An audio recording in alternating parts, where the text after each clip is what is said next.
Fantastic. Welcome everyone. My name is Sid the Entertainer and I'll be your host for today's engineering seminar.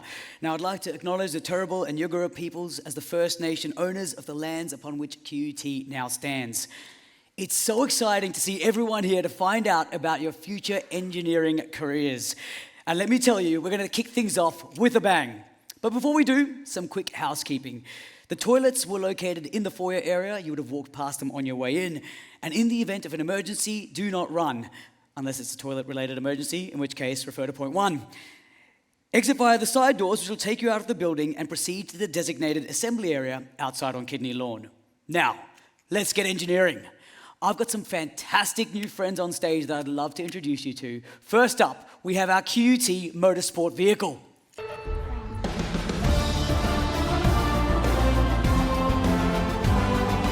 This is QEV4 EVO. This was QUT's Motorsport's 2024 electric vehicle contender.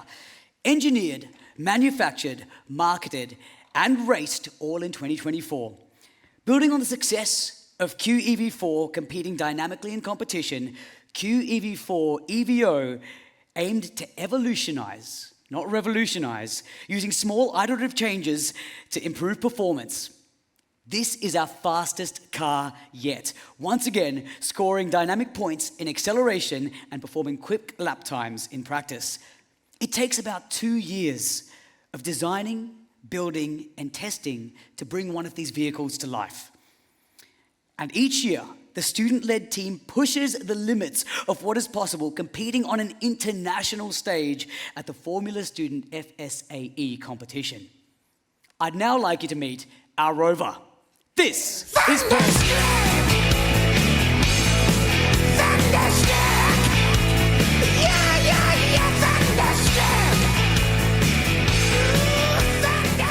Say hello to Perseus, the latest rover from QUT Robotics Students Club.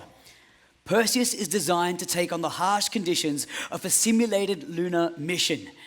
At the Australian Rover Challenge in Adelaide, Perseus turned heads and raised eyebrows, setting a new record by hauling nearly 30 kilograms of regolith, that's moon dirt, outshining every other rover and smashing the previous record by a full 10 kilograms.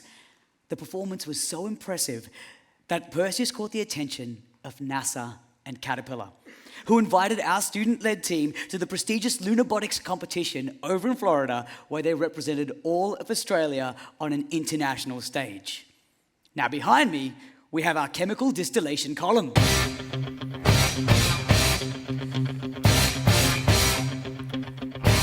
This is a small-scale distillation column. While it may look simple, it's doing big work in push for low-emission fuels for cars, planes, and trucks. Distillation is a core part of the chemical engineering process used everywhere, from fuel production to food and beverage manufacturing. This one is made of glass, so you can actually see the process taking place in real time. Perfect for research and teaching. If you want to see more, be sure to head over to O&S Block after the seminar to explore our labs and get a closer look at the cutting-edge equipment our students and researchers get to work with every single day. Now, I get to introduce you to one of our coolest members on our team. He's got 4 legs and some serious rhythm. Please put your hands together for Spots. Who let the dogs out? Who let the dogs out? Who let the dogs Spots out? is a robot developed by Boston Dynamics. And here at QUT, our engineering students work with advanced robots just like him. And today we thought we'd get to show you some of his more unexpected skills. Would anyone here like to see Spot dance? Yeah. Spot, let's give him a show. Let's go. Who let the dogs out? Spot and I have been rehearsing all night. Who let the dogs out? Give it up for Spot. Take a bow, buddy. The party was nice, the party was pumping. Thank you so much for joining us on stage, Spot. We'll see you a little later on. Until the fellas We have an absolutely amazing seminar planned for you today. Be ready to be inspired by some of our standout students, academics, and alumni who work at leading international companies. We're about to get started by welcoming some of our amazing QUT students to the stage. Please join me in welcoming Holly, Drew, Jess, Zeph, and Sasha.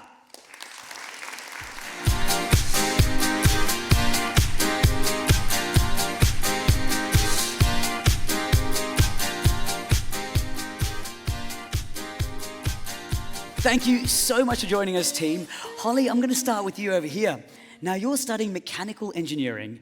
You've just returned from a 6-month internship at BMW headquarters over in Germany.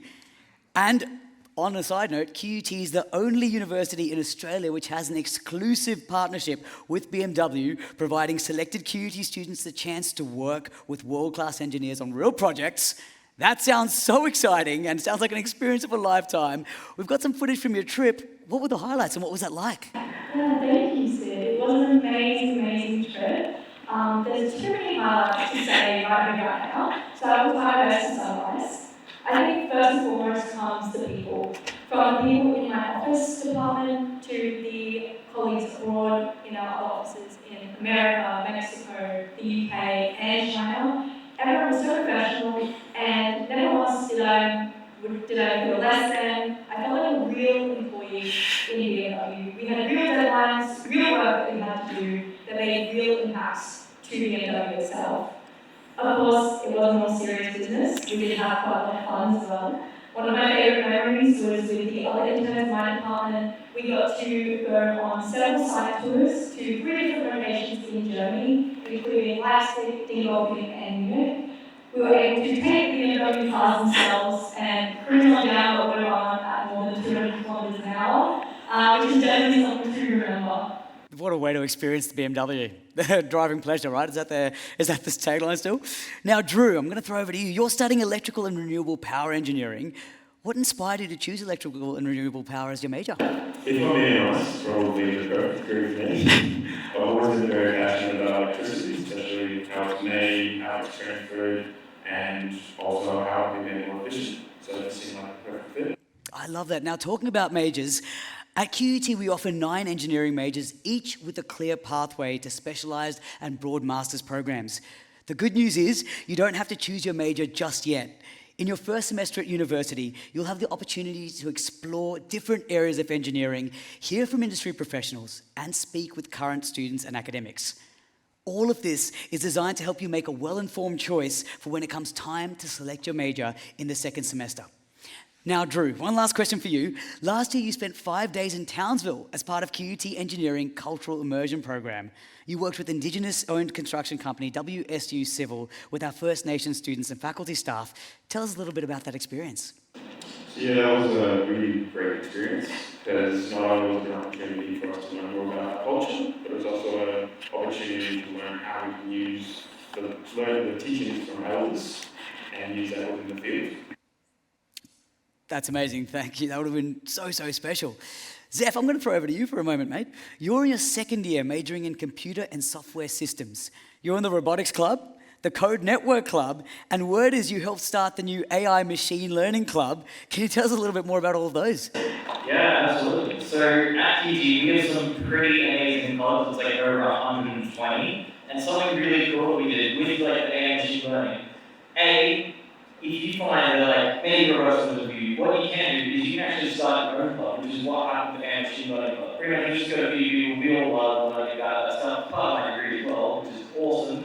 And we thought, hey, other people want to learn about this as well. So we started a club, we've got a few other mates, a few other people who decide, yes, we want to start, and boom, QG now has a new AI machine learning club. It is amazing, they're doing some incredible work. Also with the robotics club, we've got some great things going on. I'm very proud of all the work we put into the road, they did outshine even our own expectations. But yes, the clubs at QG are an amazing opportunity to meet people and really extend beyond your coursework, which is a very nice way. What an amazing way to build these skills outside the classroom. Now, you also made the leap from high school to uni not so long ago. You took part in Start QUT and the Future You Summit. Did those experiences help with your transition to QUT? Yeah, absolutely, they did. I was fortunate enough to be part of both these programs, and I think they're great. They gave me a taste of being life before I actually got here, so I could figure out if it was right for me or not. And turns out I'm here now, so I'm guessing I love it. QT is a great chance to try something close to the school, and the Future Youth Summit is just basically a week-long intensive of uni, and I love both. They're a great chance to get into my specific career, a bit unsure about all the time. It was a great chance to explore all of it, and yeah, it's incredible work. I'm really happy with that. Thank you so much for that insight, Zeph. Jess, I've got a couple for you. Now, you're in your final year majoring in civil engineering. During your studies, you completed an exchange in Montreal, worked on a mining dam project, and you're now contributing to one of Australia's biggest renewable energy initiatives, the Snowy 2.0 hydropower project. You've already had so many rich and interesting experiences in your engineering career, but it wasn't actually your first career. Now, you returned to study after 5 years of working in supply chain management. What inspired you to switch, and can you talk us through that transition? Absolutely. So I think it's really important to note that there's not always a linear pathway from A to B to goals. And I loved my first career because it built so many of those initial skills, but when I thought about what's the legacy that I want to have in this world, or what's the impact that I want to go to sleep knowing I had each night, I just kept coming back to science, and I knew that I needed to give it a go. So when COVID happened, I thought, let's just give engineering a try, I'll give it a year and see what we think. And now I'm in year 5, I'm about to graduate at the end of the year, and I couldn't be happier. In terms of actually making it a reality, I found that QT was fantastic with the support that they were able to offer, especially for mature students and flexibility with learning. But not only that, I just found the community so welcoming, and to echo Zeph about the Student Plus, I'm now Vice President of the Civil Engineering Club at QT because of how much they were able to influence my journey as becoming a civil engineer, being in all these projects. That's awesome. Thank you so much for sharing that insight as well. Sasha, now you're studying a double degree in business and engineering, majoring in electrical and renewable power as well, all while competing as an elite middle distance runner. QT is proud to be a gold member of the Australian Institute of Sport, offering flexible study options and support to help our elite athletes balance both sport and study. Something you've done incredibly well, even while nursing a tough injury. With Brisbane hosting the 2032 Games, renewable energy and sustainable infrastructure are more important than ever. How does it feel to potentially contribute to those projects? Yeah, the renewable energy space is very exciting at the moment because it's changing so rapidly. So I'm very grateful that QT has the renewable energy major. And as well, being in the elite athlete program, you get lots of perks with the timetabling and exams and using some of the facilities, so you can really balance it quite easily. I also recommend doing the business and engineering double. It's a good way to mix up how your brain's working and the different study requirements. So, yeah. That's amazing. Can you please join me in thanking all of our amazing students for their insight, and thank you so much for joining us on stage. Next, I'd like to introduce some of QUT's experts shaping the future of engineering. From cutting-edge research to real-world industry impact, they'll share how your studies can lead to bold, innovative careers in some of the world's most exciting fields. Please join me welcoming on stage Associate Professor Aaron McFading, Senior Lecturer in Electrical Engineering Robotics, Professor Sean Gregory, Director for the Centre of Biomedical Technologies, and Dr. Shams Yasmin, a Senior Lecturer in Transport Engineering.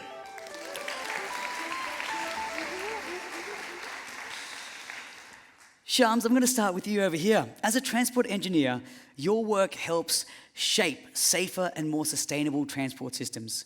For students wondering where engineering can take them, what kind of real-world impact can engineers make?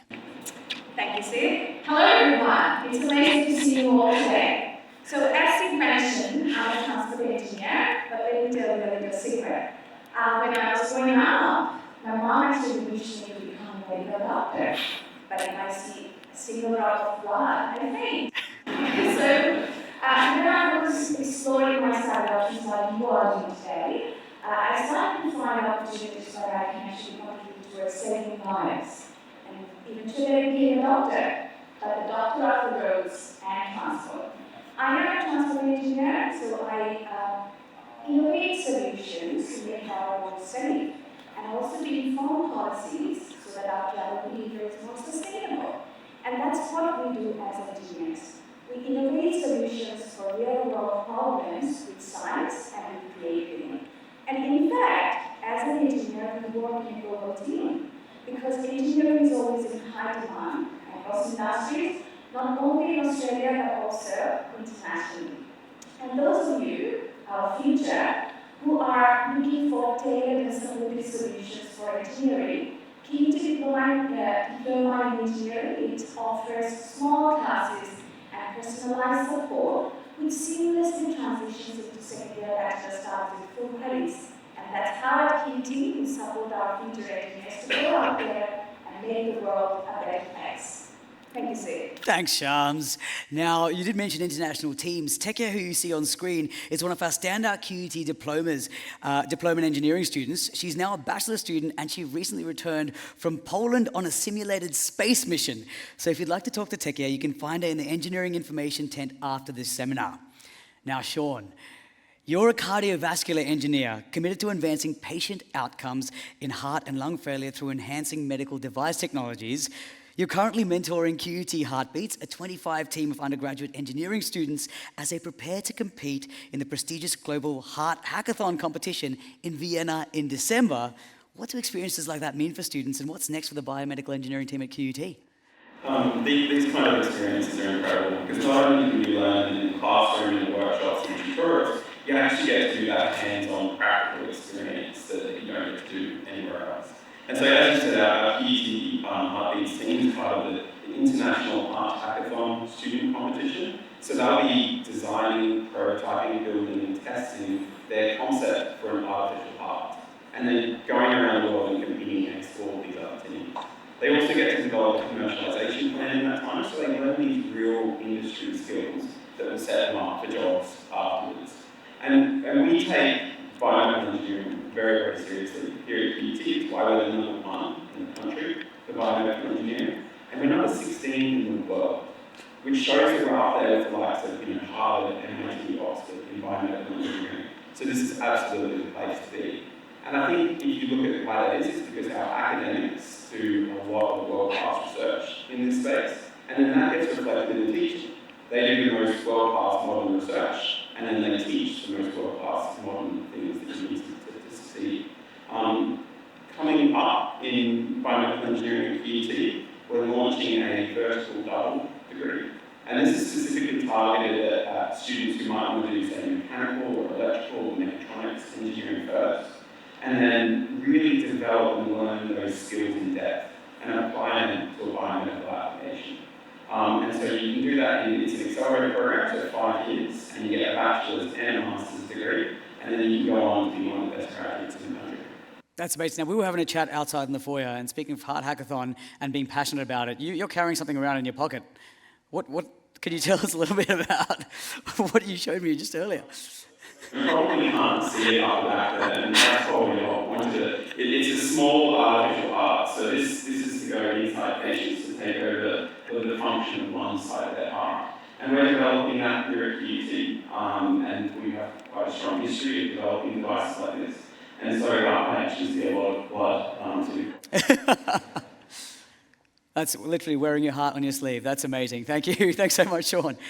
Aaron, your research focuses on how autonomous systems like drones can safely operate in complex real-world environments. Your work is shaping the future of urban air mobility, disaster response, and smart transport systems. You're also deeply involved in student learning. Can you tell us a little bit about what kind of hands-on opportunities QUT engineering students have? Thanks, Sid, and good morning, everyone. So, I've come back from the industry to work in engineering. I've been doing quite a while now, and I must say the industry connections in our undergraduate degree are really good, and it's really important for us. So, students looking for that industry experience even before they head out into the workforce, we can do that at QUT. So, students will complete a 60 days mandatory work experience during their degree. They'll also, or many will also have an opportunity to work on industry problems in their final year adjustment thesis. I know I personally supervise 20 students. These students often have jobs before they even leave university as well. Number of things, we try to embed tools and practices in our units while they're going through the degree, and furthermore, you've got about BMW internships, so we give them international industry experiences as well. That's amazing. Now, QUT Faculty of Engineering has a strong focus on both inclusion and student support. What sets our approach apart from other universities, and why is it fostering a diverse community so important in the future of engineering? Yeah, look, so That's also good. As mentioned, I love working with the industry and I work on some really challenging problems. Now, the obvious one is the technical part, but actually, many of the problems I'm working on have a very economic, social, and community aspect, and that's probably what makes them really challenging. So, when you bring an engineering team with that diverse background and experiences, I think you get a really balanced solution, and the one that works for our community in Australia. So that's really important to us, and at QT we're really trying to foster and embrace that diversity and improve it. We've got a number of scholarship programs for women in engineering, we've got a lot of student clubs you've heard about, we've got mentorships and alumni programs as well, and additionally we're very proud to say that we have the most Indigenous Australian engineering students of any faculty in the country as well. That's amazing. Thank you all so much for sharing your passion and insights. Please join me in thanking our amazing staff.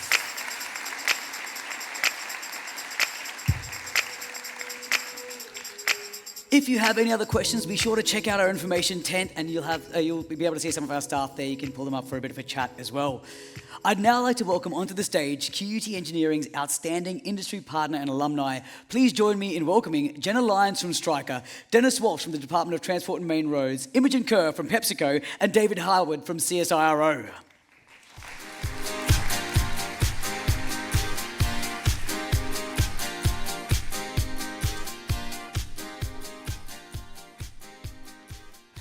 Thanks so much for joining us. Dennis, I'll start with you. The future of transport is changing fast, from smart traffic systems to sustainable infrastructure. Next year, Brisbane City Council will trial artificial intelligence control traffic lights, and I know a key focus of yours is autonomous vehicles. What's one innovation or challenge that you're excited about right now, and how are engineers helping lead the way? Yeah, thanks, Sid. Look, we've been working with QUT for quite a time now, and autonomous vehicles are going to come eventually. But in the meantime, we've got this hybrid situation where you've got vehicles being driven by humans, and then you've got vehicles that are increasingly getting more technical. So the thing that we're working on is that connectivity. I talk about autonomous vehicles being the introvert and connected vehicle being the extrovert. So connection is going to be so important. And there's data sets we have, our engineers are producing in real time that can help the vehicle. So if you think about the three dimensions to road safety, and Shannon's mentioned the challenge we've got with road safety, is the vehicle, the user and the road, and they all interact. And the more we can exchange that information and data, the safer we can make people. So it really excites me what we're doing in that space. That's fascinating. And now you're the Chief Engineer at the Department of Transport and Main Roads. You completed both your undergraduate and postgraduate study right here at QUT, so you've got a fantastic insight. What advice would you give someone out here considering studying engineering here? Look, I think the key for me is find passion. Find something that really motivates you. And as you said earlier, there's 9 majors you can specialise in here. But even in those majors, there's sub-disciplines. There's something that will excite you. And for me, when I came to the Open Day, I was just talking to Imogen about this. It hasn't changed much in many years. When I came to the Open Day here, and I went to some other universities that remain unmentioned, and went to those sessions, what stood out for me was the connection with the industry. And it wasn't pointing then, the university for the real world, but when I had my interactions, that's the vibe I got, and that's what I went with, and I've never regretted it. It's been fantastic. So, get involved. I was talking to a young aeronautical engineer the other day, studying down south, and he had the 70-20-10 rule. Work hard when you study 70% of the time, 20% of the time do the networking, form those relationships, and 10% of the time give back to the industry and the profession. They're really important things to do. They'll hold you in good stead. They've helped me in good stead. I've had an ongoing relationship with QUT for 40 years now, and it's been fabulous. That's amazing. What an amazing insight to have now that you're in the industry as well. Now, Imogen, engineering probably isn't the first thing people think of when you think of PepsiCo, but we know it plays a huge role behind the scenes. Can you share how engineering skills come into play in food and manufacturing, and what excites you most about working in this industry? Yeah, it certainly wasn't something I thought about when I was at uni. I think when you're in Brisbane and you think chemical engineering, you think mining, you think oil and gas. And that was kind of my track when I was here. I worked in oil and gas after graduating, and after 3 months was made redundant. I just went, this isn't the vibe. I don't want this kind of highs and lows, and then saw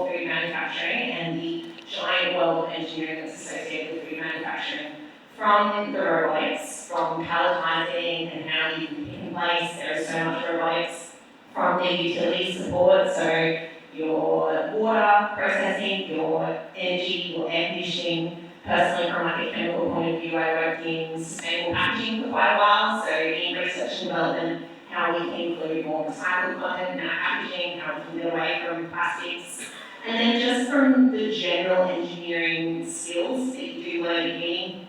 I remember in my first year I was told that an engineering degree is a professional problem solving degree, and I hand on heart believe that an engineer can break a problem down and say, do we really need to trial 18 things at once, or should we maybe just trial one change, test it, revert it? So I find that I use my engineering skills every single day when I work in food manufacturing. That's sensational. And I love connecting those dots. Now, as a QUT graduate, how did QUT help prepare you for that workplace? I think we might all take a shot every time we say real. It's almost non-negotiable at QUT. But the real connections I had with my lecturers who worked in these industries, we weren't just doing hypothetical distillation equations, we were talking about petrol distillation, we were talking about alcohol distillation, and that applicableness to industry so that you're not just going from a textbook, but what it truly means. But also the cross-collaboration that we had. I'd say engineering, if you don't like group assignments, engineering might not be the degree for you. It is group assignment heavy, the industry is group assignment heavy. You're always working with different people who know different parts of the puzzle. So I found QUT really taught me how to bring what I know and how to use what other people know to get the best solution. How amazing. And then with those clubs as well, you're then working with industry partners and you're getting that group experience that you'll have in the field right here before you actually hit the field. That's awesome. Thank you. David, now you lead the Robotic Design and Interaction Group and you're a principal research scientist at CSIRO. How can engineering graduates get involved in research and innovation, and what kind of real-world problems are they helping to solve? Well, so I've been in Australia for 13 years now, and all of CSIRO, and I'd say that QUT is really our premier collaborator. So we've had so many good experiences with QUT grants coming on learning. And we did a lot of ways in. So you can apply for positions when they're available. However, you can also, as a QUT student, as an undergrad, you can come and get your experience with us. We offer affiliate placements. We will co-supervise research projects, all the way to masters. I also have the privilege of co-supervising 4 QUT PhD students at the moment. And we've got a couple of our postdocs as well that come from QUT. So very, very tight partner. And a variety of different pathways as well at every single level. That's amazing to have that much interaction.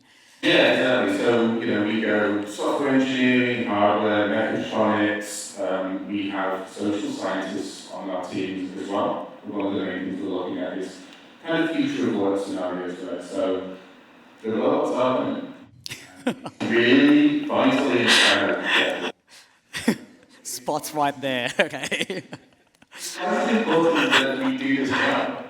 I think there's a pessimistic viewpoint on this, but there's also my viewpoint and the viewpoint of CSIRO and QUT and the universities as well. This is a massive opportunity to improve our quality of life. Australian economy is typically tech poor. This could be the catalyst, and it really requires engaged minds, really hot students coming in, being able to make a difference, working with industry, working across academia to do that. To give some examples of what CSIRO does, we're currently helping the National Collection, so they've got 6 million insects, and they're all on these little trays with little pins in them, and they don't really have a good catalogue of them. They have these notes that say what type of insect it is. It's all handwritten, some of these are handwritten in the 1800s. So what we're doing is we have these, they're called dexterous manipulation systems. So they're basically robots that can go and pick these little pins of these from random insects, put them around in the 3D scan so you can fully digitize and map this insect out, and then do advanced AI-based OCR, so character recognition on the tab, so you can figure out what it is. The interesting thing there is like sometimes the entomologists get it wrong. The tag is not as an insect, and then you have an AI system that allows us to be like, oh, we need an expert here. So it's not full automation, it's bringing in the power of automation, combining it with the know-how of the people who call these kind of domains their own. So one of the things that we're doing, my particular field of research is in using artificial intelligence to design physical systems, which are sort of 3D printout. So we have the first AI designed gripper for picking up pieces of coal, for moving coal from tank to tank for above ground sustainability efforts, and we're really helping companies to scale up the amount of coal that can be created on the ground so that they can put it back into the ocean and have sustainability there. Being part of a 50+ entity international collaboration on bushfire detection, remediation, response. I'm going to point out, I don't know if the International Space Station is exactly there, but we do have a robot on the ISS right now, which is performing 3D mapping. So, kind of what don't we do? We don't have particular domains, but what we do is we try and find the thing that is interesting for us as researchers and also impactful and beneficial to Australian information. That's sensational. I love the breadth and variety of, of the kind of works and the problems you're solving.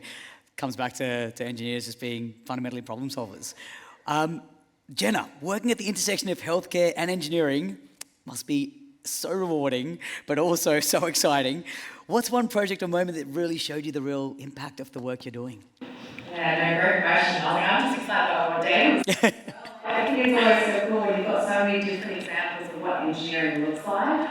For me, probably one project that has really stood out throughout my career is when we developed an iPhone application. So we developed an iPhone application with orthopedic surgeons across Australia and New Zealand. And it was really about how we could streamline decision making in the operating theatre for total knee replacements that are done robotically. So robots, we've spoken a lot about robots today, but they were also introduced into the surgical field in orthopedics in about 2016. And now with robotics and data, you've got so much access to data in the OR. But sometimes the challenge can be, how clinicians using that data to make easy decisions that are the best things for their patients. And so we work really closely with these clinicians over a couple of years developing algorithms and different ideas and concepts to look at how we can help make suggestions and recommendations that are translating that data into meaningful insights about how they can position the implants to make the best outcomes for their individual patients. And so what I think I love most about it was really just like sort of ground level discussions with some of these surgeons saying where are some of their problems, taking it through to an idea, to a concept, through to product development, and then actually seeing that launched into the operating theatre in 2023. So just being able to see how ideas can go through co-development with clinicians and actually impacting both where they're making decisions, but also in patients as well. That's so exciting. I love that. Now, what advice would you give someone aspiring to work in your company or industry?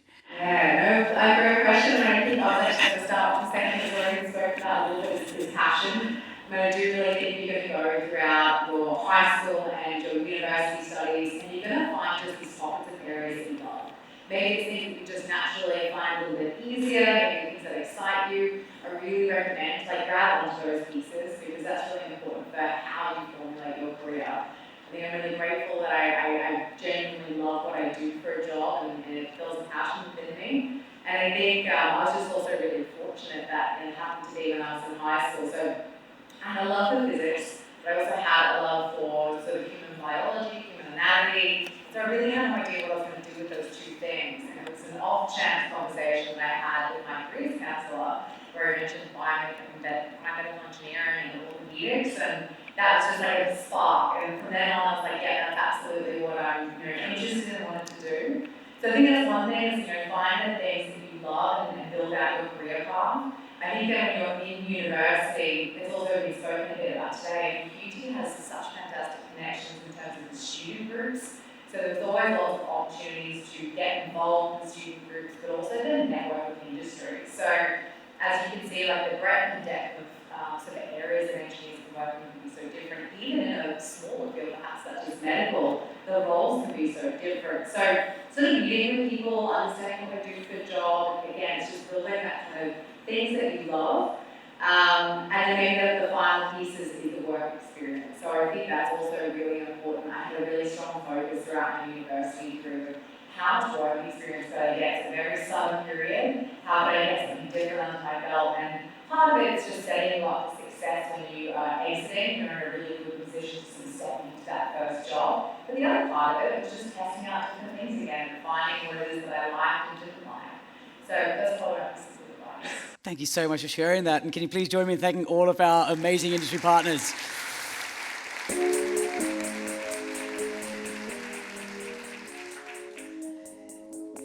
Team, my two big takeaways of this, and I always share this with every group that comes into this room every single year. We've got a room of aspiring engineers here. We've got a room of problem solvers, but we have a room of problem solvers who are about to step into a world and solve problems that don't even exist yet.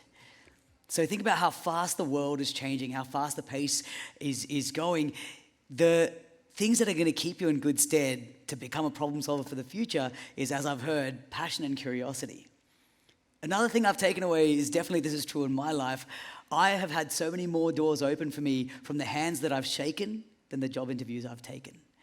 So to have the opportunity to shake those hands at the student level, both in the clubs and with some amazing industry partners, is unlike anything else.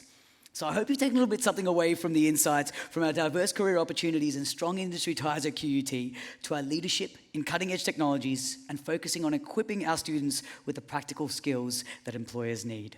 Another massive thank you to our fantastic guests on stage and to everyone here for joining us. Now, before you go, be sure to connect with our talented students out in the foyer and take time to explore our state-of-the-art labs and facilities. Thank you so much for joining us this morning, and have a wonderful day.